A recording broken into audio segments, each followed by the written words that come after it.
Ustadz, bagaimana hukum kurban online, di mana kita transfer uang saja dan tidak menyaksikan langsung hewan disembelih?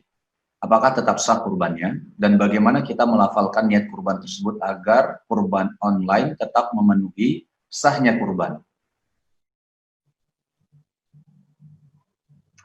Tolong perhatikan, dalam fikih ada rukun, ada syarat, ada wajib.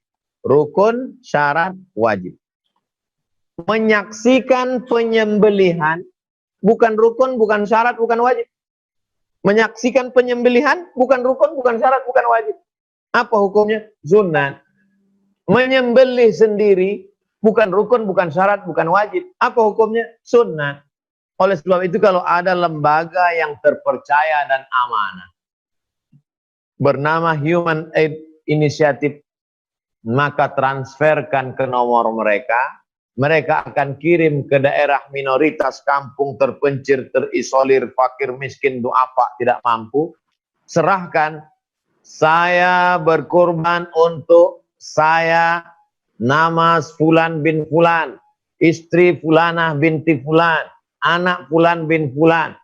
Transfer sampai, maka niatnya sudah sampai. Adapun yang motong nanti di sana, dua cara.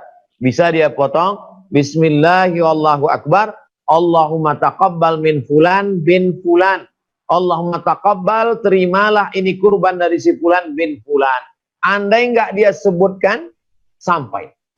Dia potong saja, Bismillahirrahmanirrahim, sampai pahalanya, karena sudah niat. Tidak ada disyaratkan mesti disebut. Bagi yang menyebutkannya, baik. Enggak disebutkan, pahalanya sampai.